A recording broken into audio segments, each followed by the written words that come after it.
Yan, papasok tayo.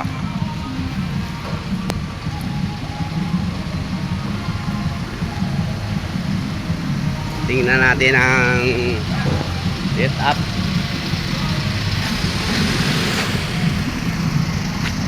Tapos na ang event. Dito na tayo. Dito pa rin tayo sa Calamba Jose Rizal Coliseum. Jose Rizal Coliseum para ayan guys, labas tayo para makita natin ang view dito sa labas. Sarap ng hangin guys. And guys, maraming salamat sa pagsama sa akin ngayong araw, August 15, araw ng Sabado. Tsaka maraming salamat pala kay Congresswoman Cha Hernandez and Congressman Romel Hernandez sa pagbigay ng food sa Veterans Federation of the Philippines 2nd District. Maraming salamat guys. Thank you and God bless all. Bye-bye. Yan guys, tunghayan natin mamaya ang event. Nandito po yung guys, PBAW, PhilHealth, PSA, Veterans Bank, ang dadalo at mga retirees na EEP, World War II veterans, and surviving spouse, mga asawa ng mga veterano guys ng World War II.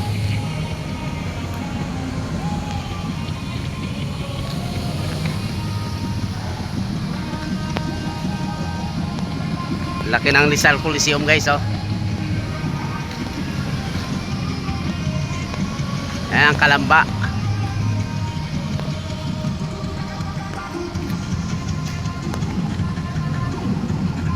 Rizal Coliseum, pinangalan sa pambansang bayani. Marami nagja-jogging dito guys. Laki ng parking area.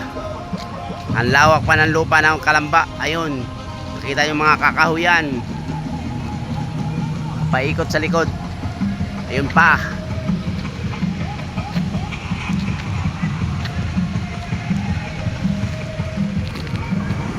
Papasok tayo guys sa Rizal Coliseum guys.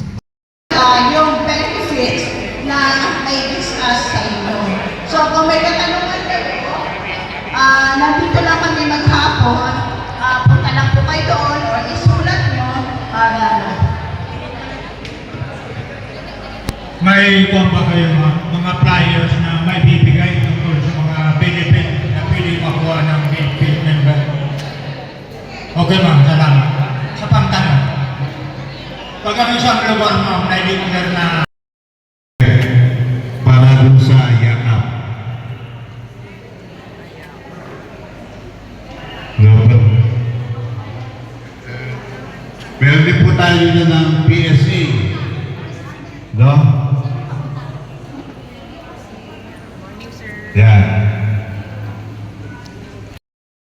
Andiyan po siya ngayon. Andiyan. Diba? Ayan, may president. Ayan. Ayan po, yun siya po ang president ng Region 4. Okay. Ganoon din po yung presidente po ng PAKIN. PAKIN ang una si Lieutenant Kagawad Oscar Kapopoy Lapanan. Tama ba? No. Okay, nandito rin po ang kanyang mga kasamaan from PAKIN. Okay. Siguro po nalimunagan na kayo tungkol sa BNP, no? Ngayon, before bibigay ko po sa inyo yung isa sa mga pinakamahalaga, bibigyan po natin pagkakataon muna yung ating mga kaibigan sa labas. Bago po magsasada sa inyo yung PhilHealth. Ito po itong sa yakap. Okay, unahin po muna natin ang from Veterans Bank of the Philippines, si Ma'am ayan. Ana. Nakakalimutan ko lang Si Ma'am Ana. Veterans Bank po. Good morning po.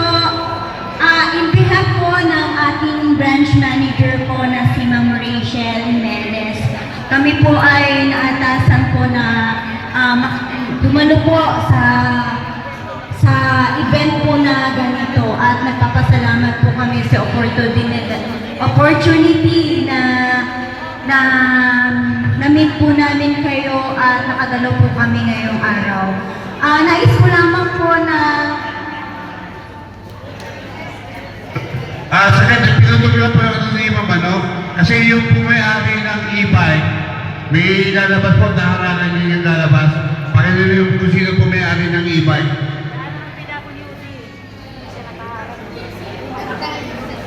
po, mabilis lang naman to. Sa mga gusto pong mag-pension delivery po, sa lahat po ng Veterans Bank pensioner, pwede naman po tayong mag-pension delivery para po maging convenient po sa mga kliyente po natin na hindi na makapag-update po sa bangko. Makipag-ugnayan na lang po kayo sa Calamba branch, Veterans Bank, o kung saan po kayo malapit na branch po.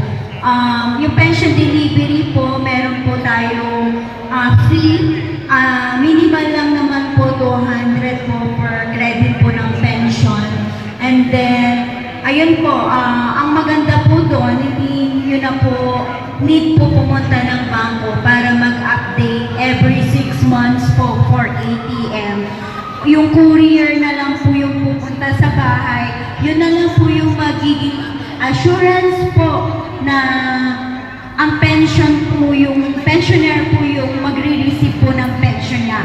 Yun na po yung magiging updating po ninyo sa bangko. Pero po, meron pa rin po tayong updating, yun po yung sa PIPAW po natin or AFP. Pero sa bangko, pag once na pension delivery na po kayo, no need na po mag-update. Kasi po si courier na po ang pupunta sa bahay niyo po, kung ano po yung address na dineclare niyo po sa bangko, doon po pupunta si courier. Kaya mas convenient po sa mga binata or dalaga pong pensioner na hindi na po makakapunta sa bangko. Yan po, maraming salamat and God bless po. Thank you, ma'am. Okay, susunod po naman, yung ating kaibigan na nag-provide sa atin ng nagpapakapi sa atin ngayon, magsasalita rin sa atin si Boyet. Boyet, naman, o si ano, si Mangpa. Basta matatanda, mahilig sa kape.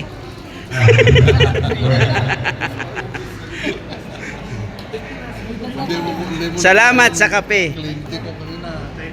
Ano nung may natuloy yung classmate ko. Pero ayos na. Ayos na. May nagpermi ka agad siya. Tawad pa asawa nung pagdating. Binigyan siya doon? Oh. Umuwi na ba? Nandyan pa? Ayun na. Kayo po'y bumisita sa facility na pinili ninyo. O, kung may makita man po ang doktor na kailangan po i-address base sa inyong sinasabi, maagapan na. Okay, sa gamot naman po, sa mga regular YACA facility, meron po tayong 21 basic medication. 21 basic medication. At kung meron pong nakita sa laboratory na ginawa sa inyo ng doktor, bibigyan po kayo ng gamot base kung ano yung nakita nila sa inyong sakit. Pero sabi nga po natin, yung gamot na yun, yun po ay sa lagnat at ubo, hypertension, diabetes, pagtatae, at saka po sa lima po yan kapit po, mga basic sakit po yan. Hindi po lahat ng sakit dadaan sa yakap kasi pwede kang dumaan sa yakap pero for referral pa rin. Ito yung mga hindi naiintindihan ng ito. Kaya po kami po ay pinapaliwanag namin lalong-lalo na sa ating mga senior. Po kasi nila, basta po yakap, sakop lahat ng sakit. Sampo lang. Ako ay nagpa-check up. Wala po akong nararamdaman na. Sinabi ko sa doktor na sa gabi, ako po ay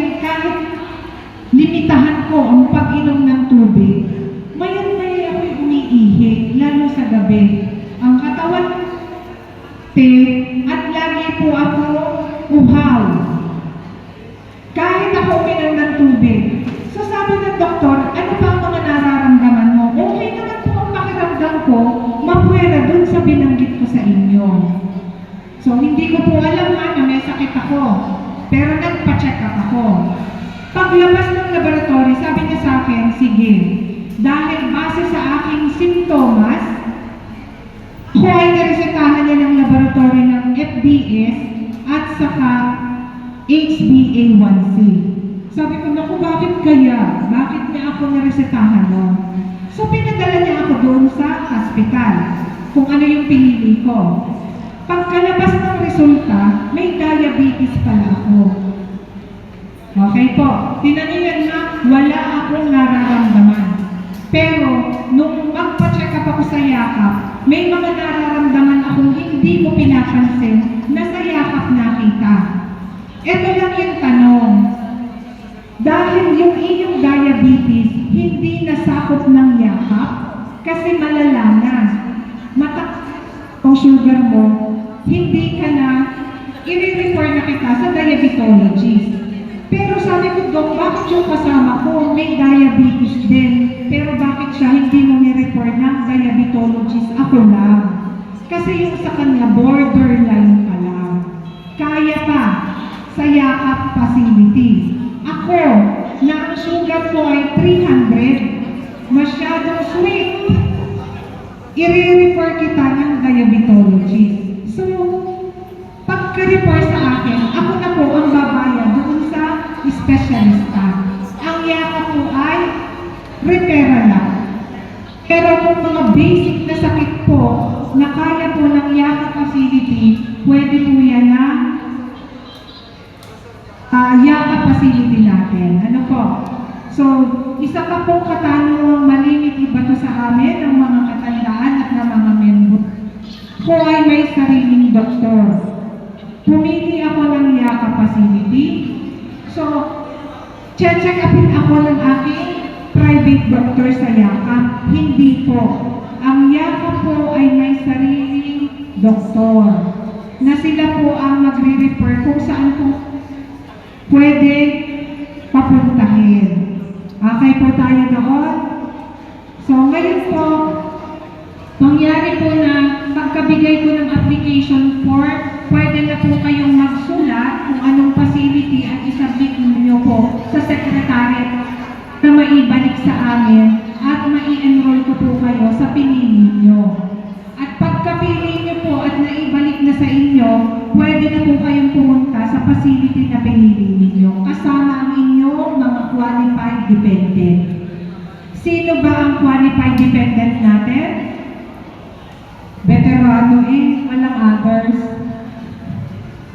So, sino ang kwalipikadong makikinabang kung ako ay miyembro ng PhilHealth? Ay na asawa na hindi miyembro ng programa? Dito, ang Muslim po ay hanggang 4. Pwede po. Opo. Kasama po ang kanyang dependent. Pero, kung meron po na others, pwede pa rin po. Kasi wala naman kaming legality issue eh. May anak sa labas, below 20, pwede po. So, ulitin ko ha, ang pwede natin maging dependent, wala asawa na hindi miyembro ng programa, anak ng edad ay 20 pababa. Pero kung may anak po tayo na lampas na sa 21, hindi na po natin dependent yun. Kung po tayong anak na may kapansanan na lampas ng 21, automatic PhilHealth member. Ang ating pong PWD at ang ating pong solo parent, automatic PhilHealth member na din po yan. Okay po. Yakap, mga ulitin ko po ha, basic na sakit lang po sa yakap. Kung tayo po ay mako-confine at kailangan talaga at inirekomenda ng doktor na for confinement kayo, makakagamit at makakagamit pa rin po kayo ng benepisyo at ang pagbabayad po ng PhilHealth dyan ay base kung magkano yung katapat na sakit na napapunta. Di pare-pareho ang pagbabayad na ginagawa ng PhilHealth. Nakabase po sa sakit na po sa inyo. Pero ito po ang tatandaan ninyo, under Republic Act 11223, lahat po ay makakagamit ng PhilHealth. Nag-ano na si Doktora doon? May PhilHealth number at wala, may hulog at wala, pwede po kayong makagamit ng PhilHealth. Doktora, nag-register kayo sa Bibaw? Lahat po ng mga Lagi naman ah. Hindi, ngayon ba? Ngayon, nag-register kayo sa Bibaw? Ngayon. Oh. Yan? Oh. Hindi. Kasi raffle yun. May kasama raffle. Nalaktawan ako ng rapon. Ayan ang registration. Maliwanag po tayo doon. Ilang po kayo ha, kasama po ang makikinabang. So yung lilinawin ko yung 20,000. Sayang ang raffle. Ano ka? Dahil tayo po ay may mga maintenance, po tayo mga hospital na accredited ng gamot. Bukod po doon sa regular na 21 yakap medicine na ino-offer ng yakap, meron po ang mga yakap facility na app ng gamot. Yun po yung sa 20,000 natin na maintenance. Sino po ang mga hospital na meron nun? Pamana Medical Center, Calamba Medical Center, Global Care, Kaluba, at saka po St. John the Baptist. Pwede po kayong doon kumuha ng 20. Basta po may reseta po na manggagaling sa yakap doktor natin. Ano po? Ulitin ko lang po, ang mga gamot na ibinibigay po ng mga facility na nireseta ng yakap doktor natin, generic Number lang one. po yan ha. Number one. Generic. Ako, ikaw. Branded.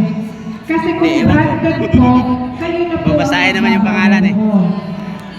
At kung may gamot naman po na nireseta sa inyo ang facility o doktor na hindi mo kasama sa listahan, yun po ay kayo dito ang bibili doon. Pero sa dami po ng yakap medicine natin, Register po. umabot ng 74, halos lahat naman po nasa Register po kayo kasi may raffle. mga maintenance drug, no? So, Prodipil, Herbisartan, Telmisartan. So marami po tayong mga gamot na pwede po natin makuha ng libre hanggang 20,000 sa loob ng isang taon sa mga facility na binanggit ko po. Tapos So, maliwanag po pagkatapos tayo. nyo dyan po, doon din po. So hinihikayan ko po, ulitin ko po, mag-iiwan po ako ng application form para po kayo ay mag-fill up at pumingi po ng pasigarin ninyo. Pag sa-fill up niyo po, ibabalik po sa amin para i-ministro kayo at i-import po namin kayo pag okay na po kayo pumunta sa facility. At pagpunta niyo po ng pagka-registered po, dapat po ay kayo ay magpapacheck up. Huwag na po natin antayin na may maramdaman pa kayong kakaiba bago po kayo magpa-check up. Dahil ang layunin po ng PhilHealth ay maalagaan lahat ng sektor ng lipunan, lalong-lalo na po kayo. So malinaw po tayo doon. May tanong pa po tayo. Yes po.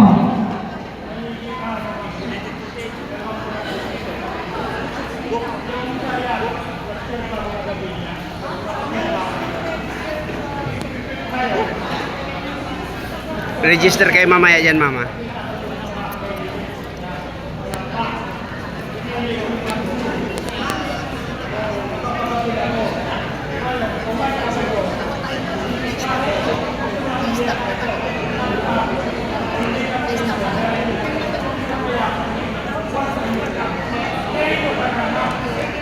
Papaliwanag po natin, papaliwanag.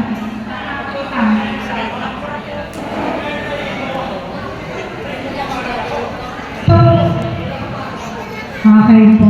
Ipapaliwanag po natin na pag tayo po ay Wala po, upo na lang po. Nakalakin po tayo dyan ng buong isang taon. Okay. So, kung kayo, kasi kayo po ang pumili niyan eh. Kung gusto niyo lumipat, pwede po kayo mag-antay ng October para po makalipat kayo.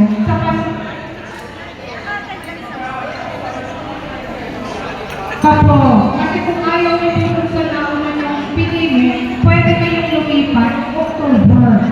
Pero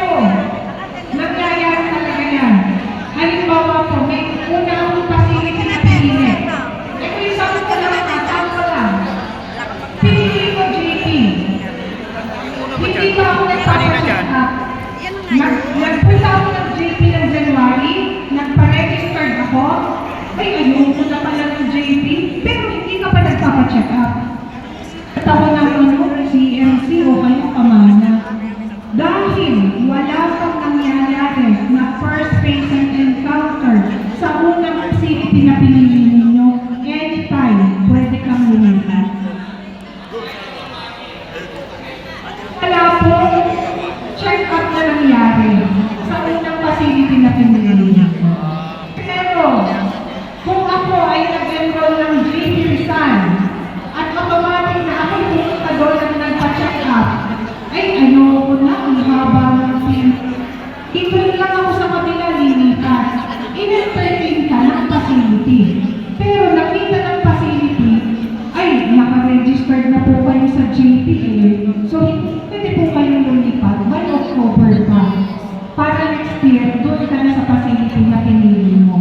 Hanggang ngayon po, dahil meron mo nangyari na check-up sa unang hospital, pa po makakalipat sa ngayon. Opo.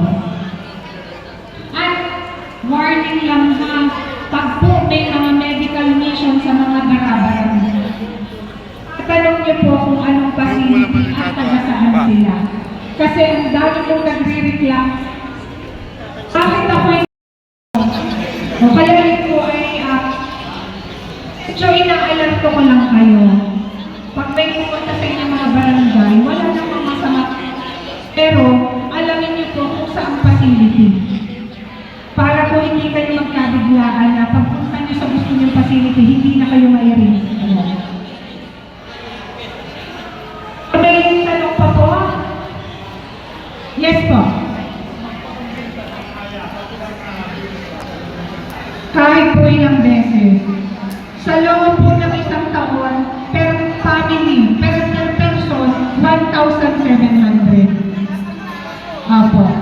Pag sa government hospital po tayo, wala po tayong ika-cash out.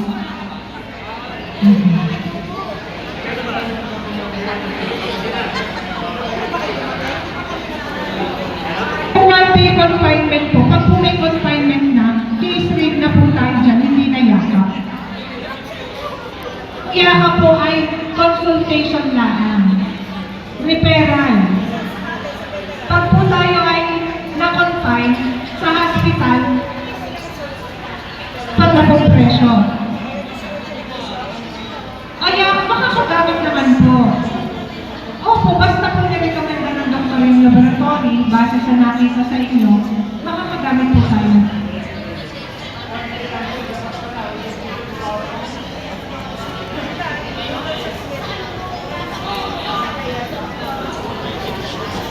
Hospital po, meron pong section ng mga private hospital, government hospital ng Yakap Clinic. Pwede po doon po kayo makasama. Sa ngayon po, actually kanina po yung magaling-galing ako dahil may medical mission po ang Kiwanis ngayon, ang inimpita po nila na facility at kung yung po gusto magpa-register, kung gusto po magpa-check up at magpa-register under ng pamana, pwede po pumunta doon. Pero hanggang 12 lang po safe. Alam ko po magtotok din po ngayon si pamana para po paalalahan at mag-guide kayo kung paano po ang pag-enroll sa Yakap. So again po, may question pa po ba? Probinsya namin, hindi naman doon. Pero yung PhilHealth kasi national ito, paano yung Yakap ang national din?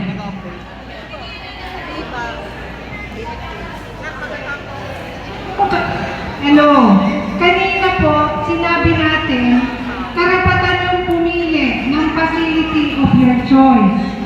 Ayaw mo na dito, pwede kang lumipat October. Opo, kahit nasa probinsya yan.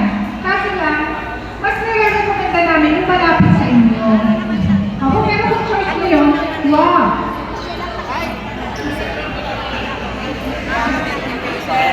Ay, saan pa rin hospital? Okay, makinig tayo dito. Hindi ko po, ang napili natin na yan. Sama mo rin yung asawa mo dyan, sir. Ay halimbawa ay CMC, Pamana, AMC, doon na rin kayo magpapakonfine. Hindi. Choice nyo pa rin kung saan Lagay mo kabuyaw, sir. Konsultalaan ka. Okay. Yung sabi ni sir. Oh, ayaw na. Nakabuyaw, sir. Ayaw na. Okay. Sa yakap, yakap ng asawa. Hindi kaya. Oh, kahit yakapin ng asawa. Kahit ayaw. Okay. Sa yakap, pag may nararamdaman na kayo na ganun, kasi 40 pataas, dapat ang mga kalalakihan nagpapacheck up na sa prostate. Tama? Sir, ilang taong ka na? Nahuli ka! Dapat 40, simula 40 years old. Yan ay dapat may nararamdaman na tuwala ang mga kalalakihan Telephone number na lang nagpapacheck po. up na. Dahil, sabi nga natin, aagapan natin dyan ang sakit sa prostate. Sir, sa ngayon, Edad po, edad. yung pong sakit na erectile dysfunction o yung pong sakot ng active organ, pwede po yung magano kung kinakailangan under ng insulin. Pag po nirekomenda ng doktor na ikot asa sa nararamdaman sa prostate, erectile dysfunction, under po yan ang case rate. Pag nakontay tayo sa akin, Sulat mo si ano? kayo Si po ang gagamutin. Kuya Noel, sulat mo rin. Pag kayo nagpunta sa yaka, pag sinabi nyo, ito ang nararamdaman ko, i-refer pa rin po kayo sa neurologist. Okay po. So, yun po yung payo natin sa kalalakihan. Sa kababaihan po, breast naman yan. O sa kalalakihan, prostate.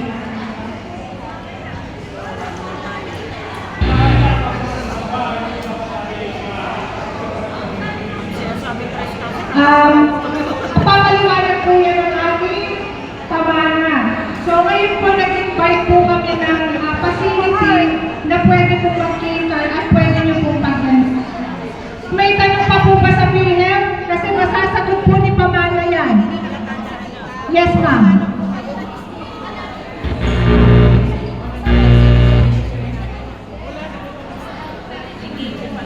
Wala po.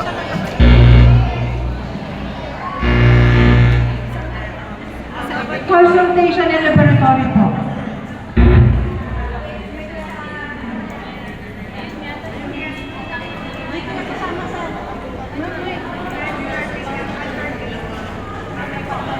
Ngayon po, andito si Pamana para po mapaliwanag sa inyo yung benepisyong pwede nyo makuha sa kanila kung kayo po ay sa kanila po magpaparegister.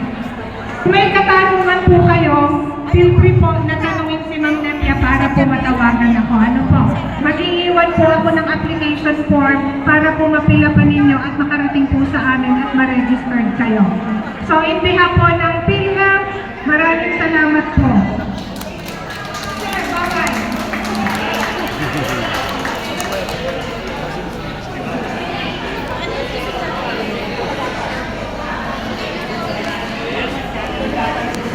Saan po? Saan po?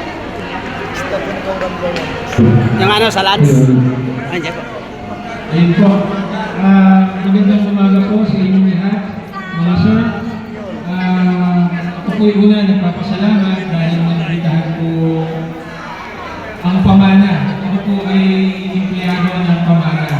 Ako po si Sir Michael, charge sa PhilHealth Yaka dito sa pamana po.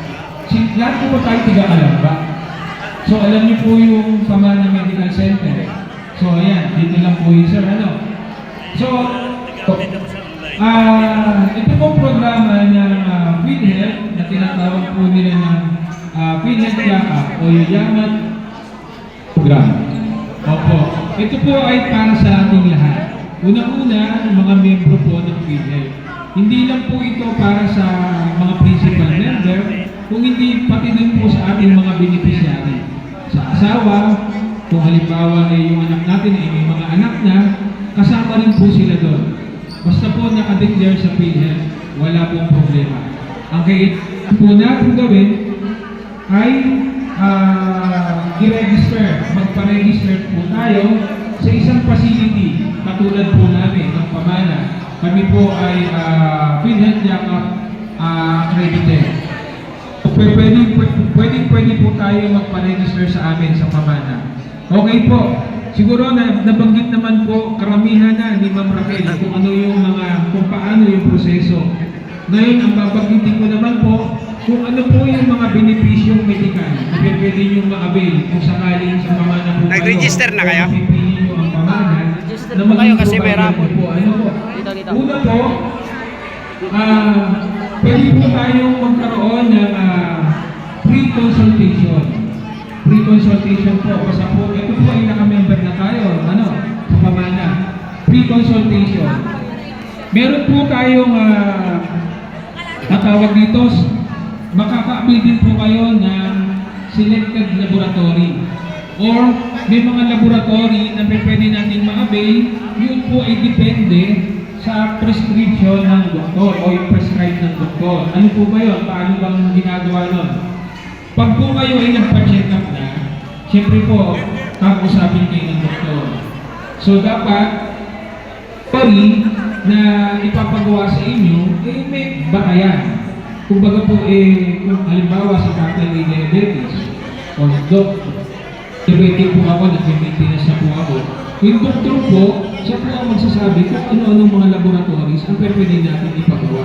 Hindi po yung sa kapitbahay o may nagbanggit lang po sa inyo, pumunta ka doon, ito yung mga laboratory. Hindi po ganon. Kailangan, nakausap tayo doktor, at doktor po ang magsasabi kung ano-anong mga laboratory na namaayon sa atin na ating ipapagawa. Ganun po yun. Pangatlo, ito po yung pinakamaganda dito, yung nagme-maintenance na, yung yakap gamot. Yung yakap gamot po, nagkakahalaga po ito ng 20,000. Sa loob po ng isang taon, yun po yung maaari natin ma-avail. So lahat po ito ng gamot na to, bagamat generic, pero lahat po ito ay pang-maintenance. Meron pong pang-hypertensive, yung sa high blood, meron pong pang-diabetic, meron pong pang-asthma o nagsisi-OPD, yung mga naninigarilyo, meron din pong mga antibiotics, meron din po para sa puso, meron din po para sa mga naninimal, mga namamanhid po na meron po yan. So yung mga gamot po na to, ito po yung 54 selected medicine under yakap gamot. Plus meron pa tayo nung una na 21 na karagdagang gamot, kaya ang kabuuan po nito ay 75. So yun po So una, merong free consultasyon. Pangalawa, may mga laboratory na pwede natin makipagawa na libre. Pangatlo, ito po yung yakap gamot. At ang pang-apat po, Sinulat yung pangalan nyo? Buo pa naman yung mga ngipin ng iba. Meron po tayong pre-dental check-up at saka cleaning. So yun po. Sa lahat po ng provider, dito sa buong Calamba, lalaking ko na po, pati siguro sa ibang mga malalayong lugar ng parte ng Laguna, pamana lang po ang merong 2 dentist na under po ng yakap. Baka po may magtanong sa inyo, sir, kung may dentist po under ng yakap, sumakit po yung ngipin, magpapabunot po kami, magpapabunot po ako, cover po ba ng yakap yun? Hindi na po siya covered ng yakap. Yung bunot at saka yung pasta at pagpapagawa ng pustiso. Yung tatlo po na yun, hindi na po siya covered ng yakap. Pero, malaki po ang diskwento na pwede nyo ma-avail. Ano po, dito sa amin sa pamana. Ngayon, ano lang ang cover ng dental under ng yakap na pwede nyo makuha? Ano po? Una, yung oral mouth examination. Pangalawa, prophylaxis and cleaning. Pangatlo, fluoride varnish. Sir, pustiso na po yung ngipin ko, hindi na po kami, kumbaga hindi na kailangan. Ito po ay nabanggit ko, hindi lang po kasi para sa atin, kundi sa mga anak natin, mga bata, mga apo, pwede po sila doon. At 2 beses po natin ito, pwede ma-avail sa loob ng isang taon. So, lalahanin Kanino ba yun? na ito pong benepisyo na to ay hindi lang para sa atin sarili, kung hindi para sa mga kasamahan din natin, asawa, mga anak, mga apo. Lahat po ito pantay-pantay. Kung ano po yung benepisyo nyo, yun din po yung makukuha ng iba. Ultimo yung mga apo nyo. Basta po ma-register natin sila sa PhilHealth Yakap. Opo. So yun po, doon naman po sa mga kababaihan ng mga asawa nyo, meron po tayong tinatawag na cancer screening test. Ang binibigay po namin dito sa pamana ay libreng breast ultrasound. Ayun po, para sa po sa mga kababaihan, breast ultrasound. Ang edad po, meron lang po tayong age bracket. Kapag ka po baka may mga anak kayo na ang edad ay 40 to 49 years old, history sa pamilya nyo po na nagkaroon ng breast cancer, o kaya naman po ay may nakakapambukot, o kaya naman may lumalabas na likido doon sa may nipple, pero hindi siya hindi po siya gatas ha, kung wala namang anak yung babae, pero may lumalabas po na likido na hindi pangkaraniwan, yun po ay pwede mailibre, makapagpa-breast ultrasound para po ma-detect na kaagad. Ngayon, yung edad 50 hanggang 69 years old po, wala na pong indication yon. Automatic pwede nyo ma-avail. Basta pag nagpa-check up kayo sa amin, sasabihin lang po sa inyo, bibigyan na kayo ng request ng doktor para sa breast ultrasound. Para po yun sa kababaihan. At panglima, ito po ay hindi na under ng yakap. Meron po kami sa pamana na tinatawag na outpatient emergency care benefit. Welcome to my channel, Dami Snackers. Guys, dito na naman tayo sa Calamba guys, dahil may event dito ang Pibaw Lipa. Ayan guys, oh, yung imahe ni Dr. Jose Rizal,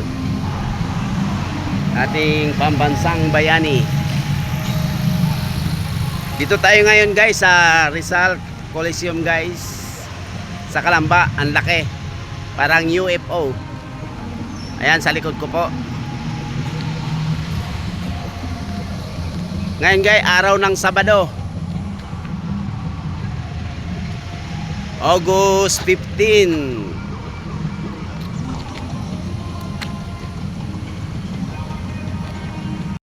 Ayan guys, dito na tayo sa loob.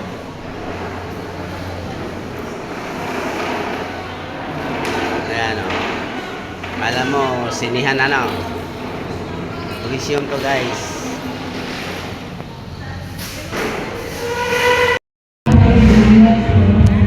Ayan guys, tapos na po ang event, pero nandito pa po ang Pibaw Veterans Federation of the Philippines, Lipa, Laguna.